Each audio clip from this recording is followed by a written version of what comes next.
کۆماری ئیسلامی ئێران خواستی پەیوەندی ئەمنیەکانی لەگەڵ هەرێمی کوردستان پەرە پێ بدات وا شاڕوان دەکرێت بەرپرسانی تاران هەمان پەیام بە وەفدە ئەمنیەکەی هەرێمی کوردستان بدەن و تاوتوێی چوونەتی پاراستنی سنوورەکانیان لەگەڵ بکەن لە دوای ڕوخانیشای ئێران لە کۆتایی هەفتاکانی سەدەی ڕابردوو کۆکاری یاریزێنانی شۆرشی ئەیلول بوو بۆی بەستنی ڕێکەوتنامەی جەزایرەوە ئەو کات گەلانی ئێران نوێنەری خۆیان هێنایە سەردەسەڵات و شۆرشی ئیسلامی سەرکەوت کە تا ئێستاش درێژەی هەیە و یەکێکە لە هێزە گەورەکانی ناوچەکە.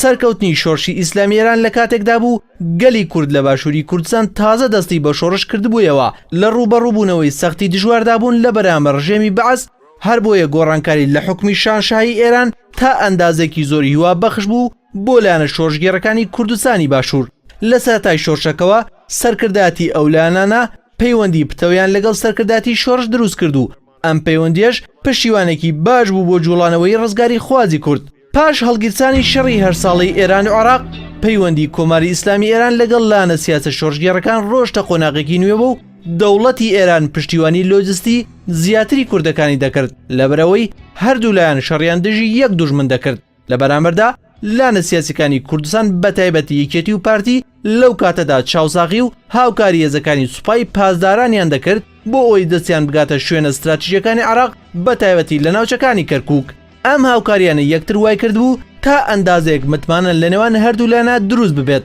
بەتایبەتی پاژەوەی لە چەند قۆناغێکی جیاوازدا دەوڵەتی ئێران لە کاتی ئاوارەبوون و کۆڕەودا فریادڕەسی باشی کوردانی باشووری کوردستان بوو کە بە هەزارەها کەس ئاوارەی ئەو وڵاتە دەبوون و هاوکاری مادی و معنەوی دەکران. پەیوەندیەکان بەم شێوەیە بەردەوام بوو تا پێش پێگەێنانی پەرلەمان و حکوومەتی هێرێم ئەم جاریان وەکو دوو دەوڵەتی دراسێ کە یەکێتی و پارتی نوێنەراتی هەرێمی کوردستانیان کردووە. لە پێناو پاراستنی ئاسایشی نێتەوەیی کۆماری ئیسلامی ئێران و هەرێمی کوردستان پرۆتۆکۆڵێکیان واژوو کردووە کە مەرزەکانی نێوانیان پارێزراوێ و ڕێگە نەدەن نەیارانی هەردوولا سنوورەکانیان ببەزێنن. ئەم ڕێکەوتنەش تا ئەندازێکی زۆر سوودی بە ئێران و هەرێمی کوردستان گەیاندووە